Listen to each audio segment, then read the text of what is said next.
people don't think they want this information, but it's so, I mean, you know, from what you've learned, we all should know it. What we do with it then is up to us. I'm not a dictator, but we all should know it. We should be aware of what really bonds us and that it isn't necessarily fireworks.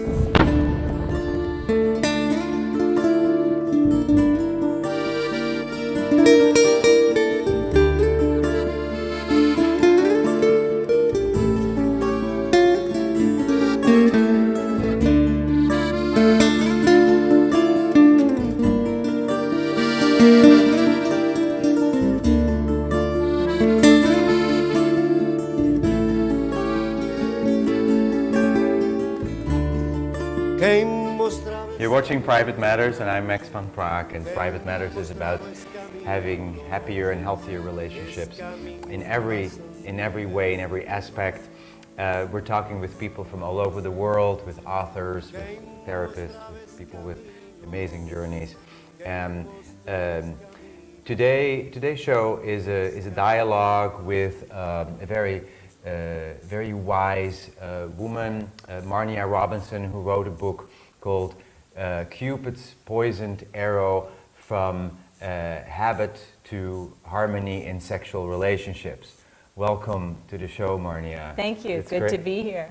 Yeah, I love your book. It is filled and very dense with insights about relationships and intimacy and sexuality. It's filled with humor. It's filled with wisdom. It's a very dense book. I recommend anybody who is on this journey of exploration in their relationship to read your book. And you've told me that you started to write this book because of a particular question: how come my relationships are so fragile? Exactly. I was great at having orgasm and sex and things like that, and yet I was noticing a lot of turnover in my relationships. And finally, in my mid-30s, I started to go, well, how come history keeps repeating itself? It was a bit like Groundhog Day movie, you know, over and over the same thing. And that is what led to this quest.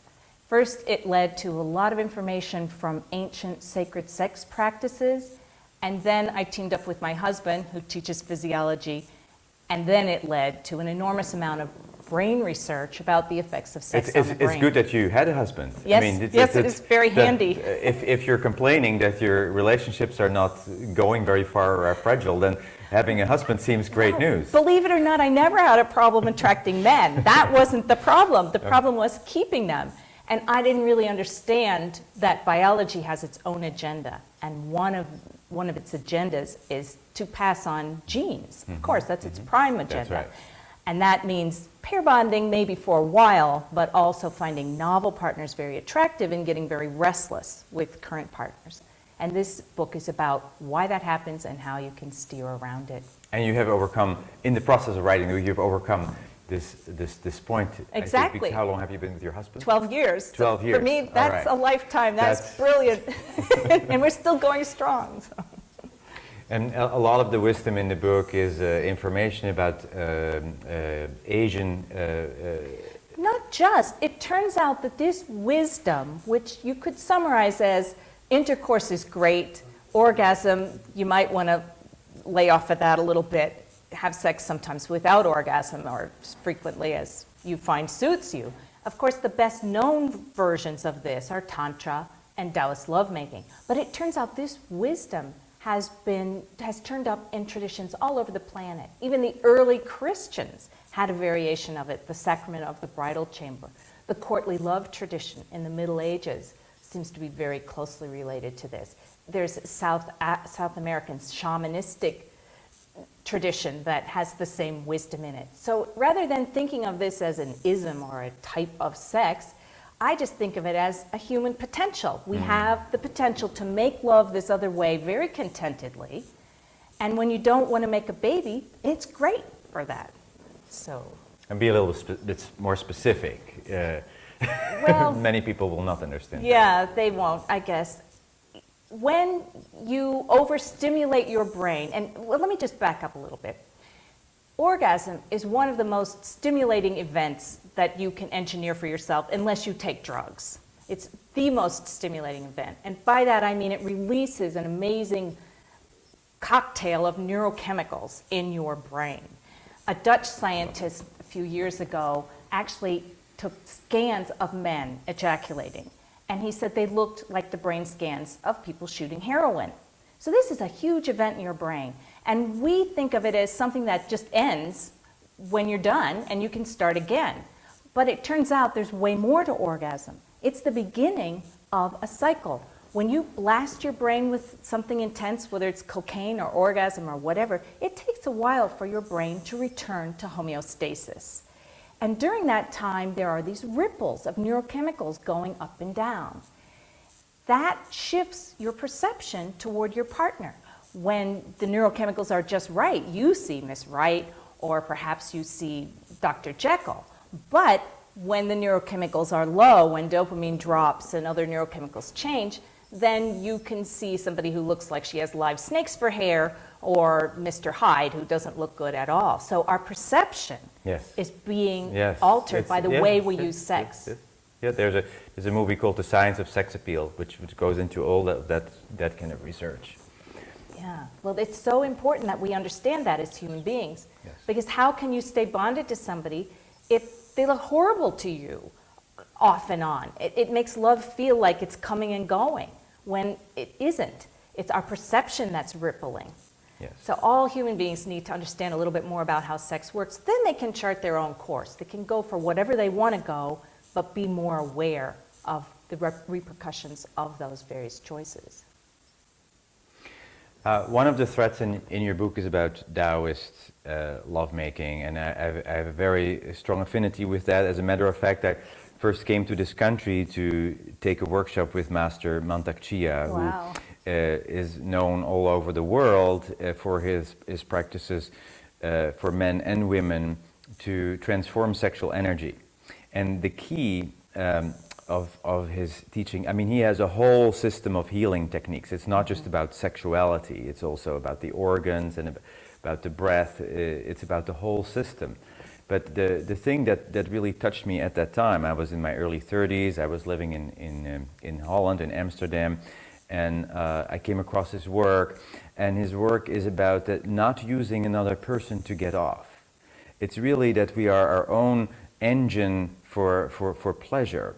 And so what he teaches men to not ejaculate, to actually stimulate ourselves without ejaculation, by which we build up sexual energy in our system. We can use it for all kind of other purposes. We can transform it and use it for our connection to spirit, for healing, and for lovemaking, in which we become much more sustainable as lovers, because it's not about getting off and using the partner to get off. It's actually a dance of energy. And the woman on her side can do the same thing. He also has developed practices for the woman where she stimulates the vagina with an egg, for example, where the muscles of the vagina are being stimulated, and the woman can also generate her own energy. And then when you come together, it's way more powerful, and you can be in this dance of exchange of energy for hours. You can make love for hours if you practice that. Right.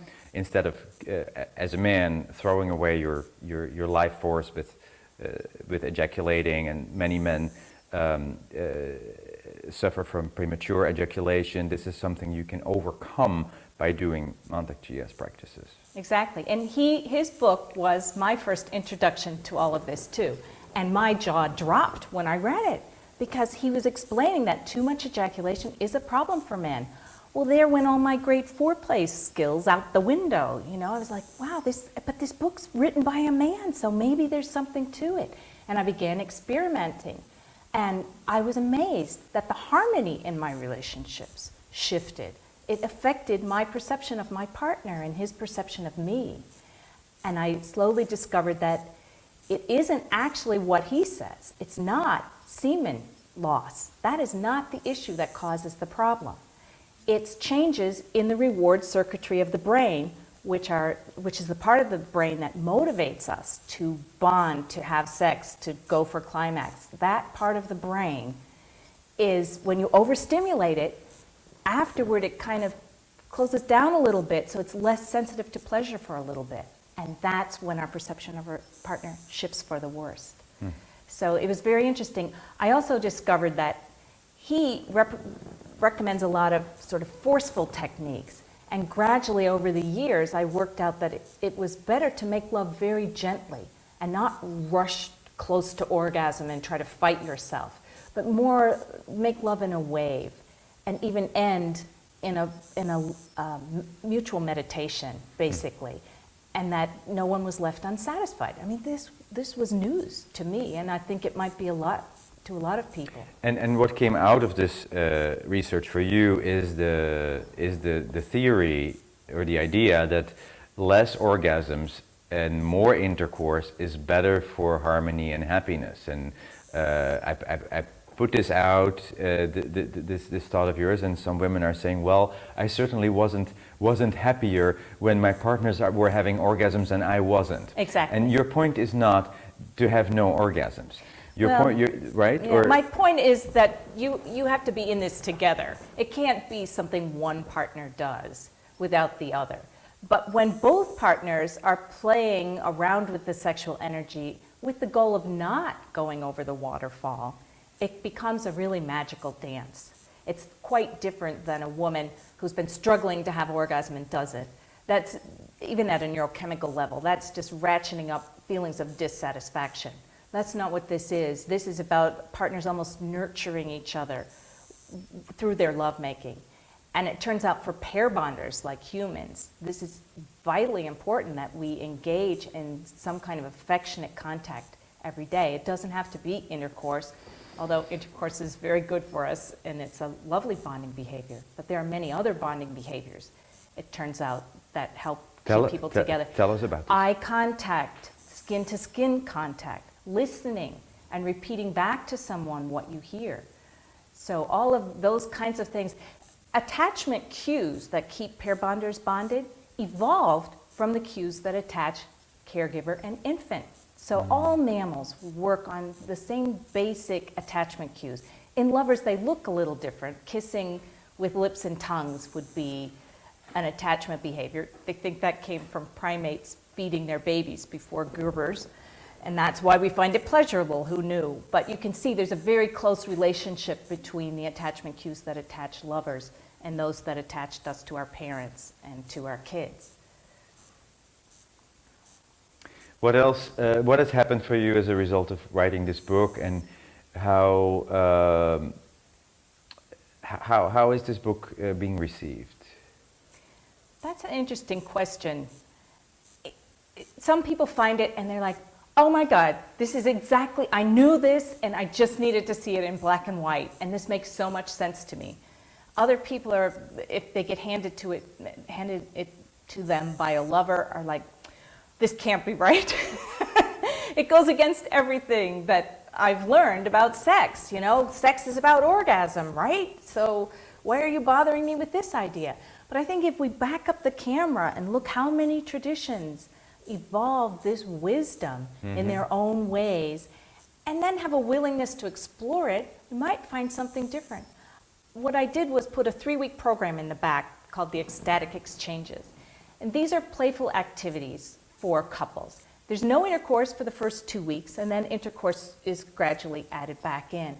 It gives people a chance to see how powerful those bonding behaviors are and how deeply satisfying.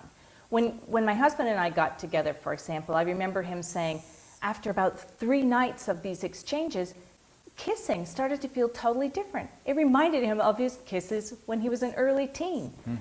All the sparkle began to come back. So I think we're cheating ourselves a little bit by rushing for climax, because these gentler bonding behaviors can have a powerful impact on our sensitivity to pleasure, which then makes sex so much more fulfilling and satisfying. Yes. Women's bumper stickers. Next mood swing, 8 minutes.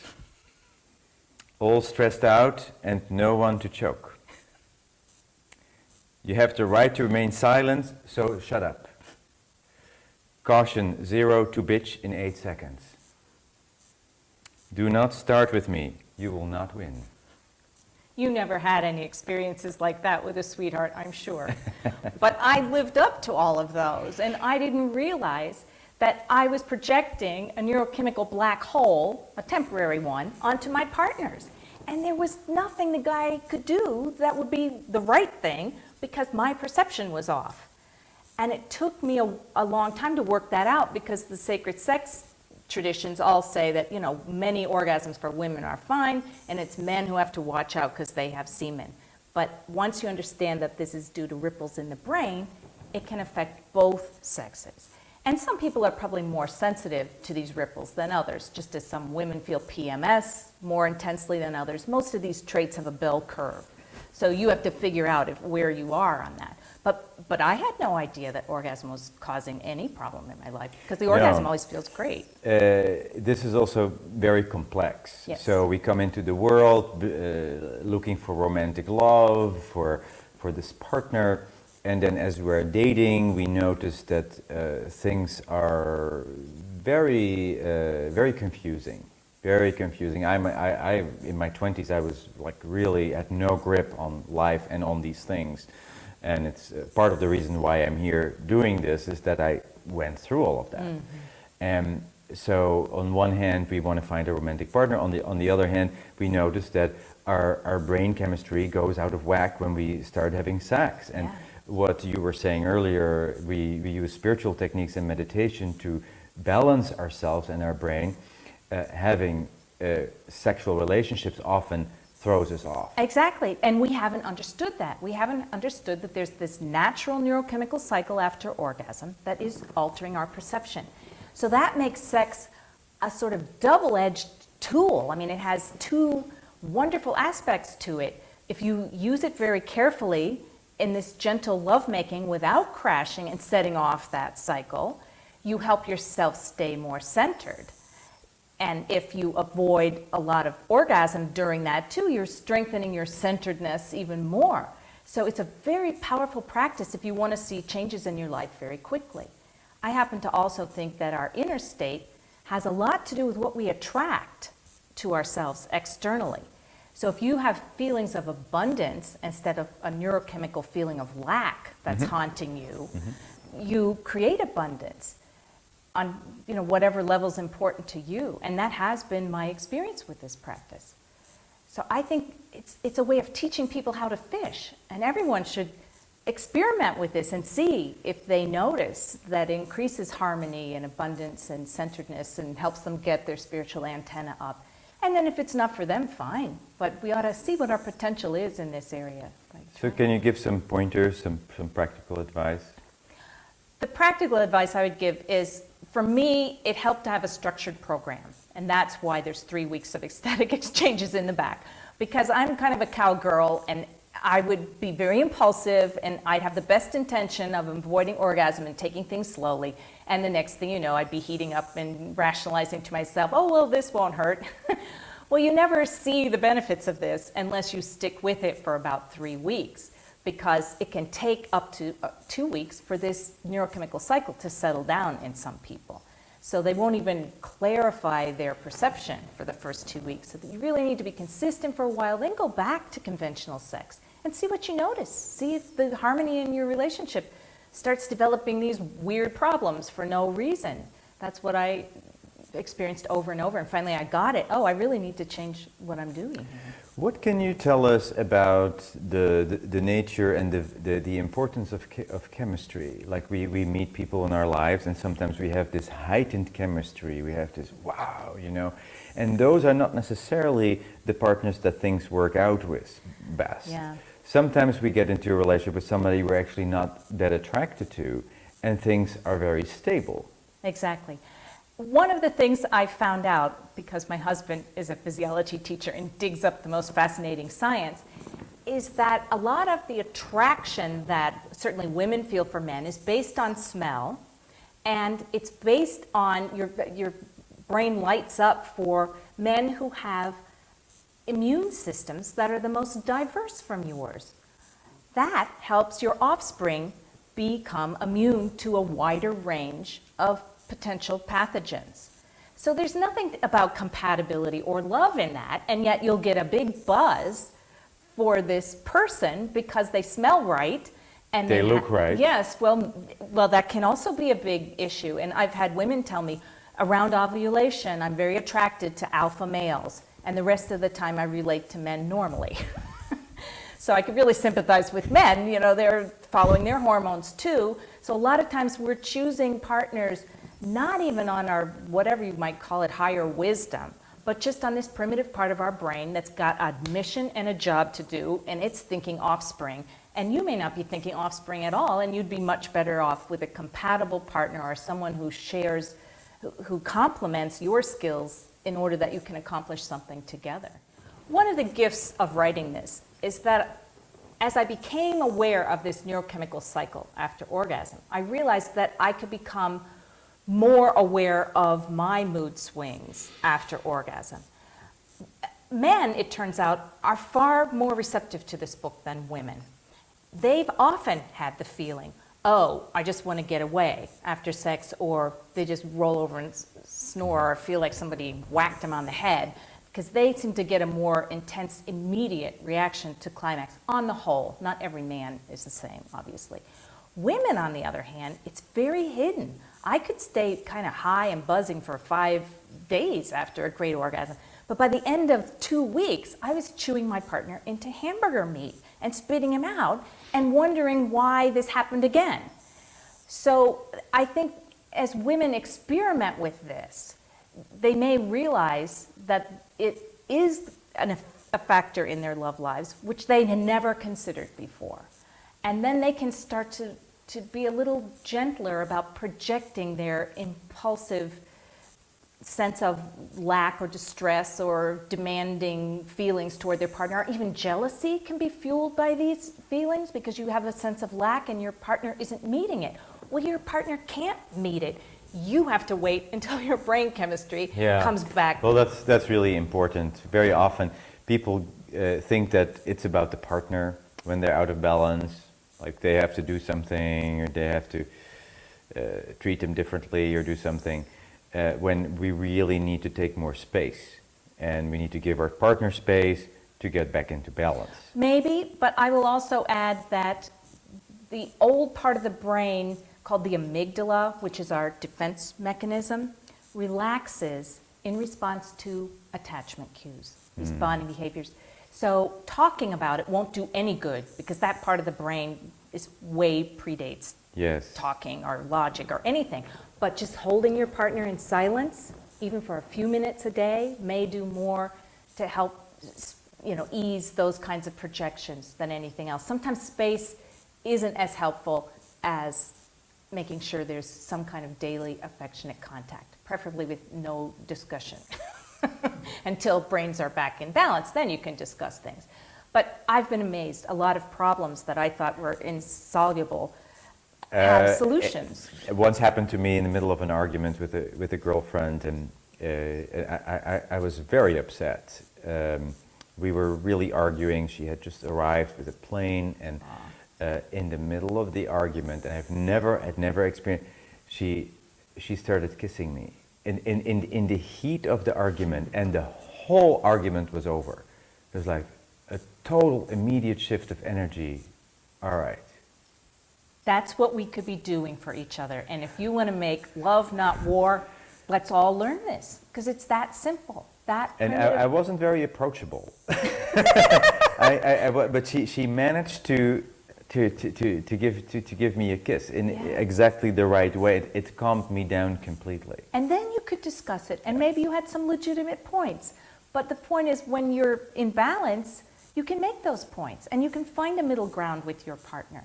My husband and I often don't agree on things, but we can almost always laugh our way through anything. You know, he'll just tease me or whatever, or he just lets me cluck for a bit. He doesn't react to it. And then we go along, and it's no trouble for him to do that because he's feeling centered. He's not on a neurochemical roller coaster ride, and the same with me.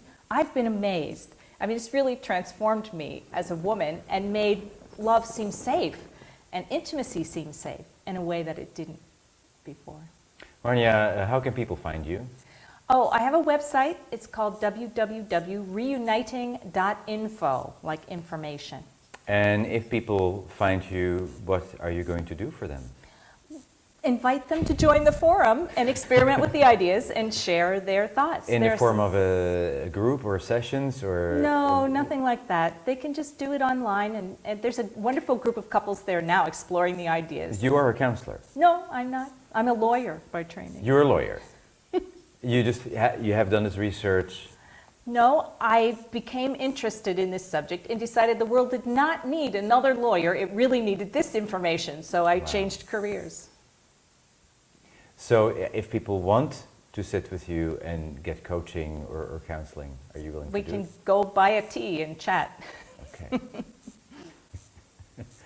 Well, very good information. Cupid's poisoned arrow, a real treasure. Thank you, Marnia. And this was Private Matters. I'm Max van Praag.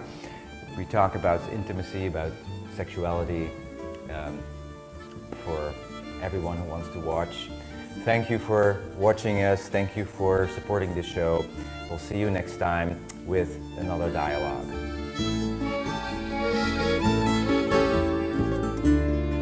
Se vos escrever, não está a escrever. Se vos esquecer, não está a esquecer. Até o dia que vou voltar. Se vos escrever-me, não está a escrever. Se vos esquecer, não está a esquecer. Até o dia que vou voltar. Saudade,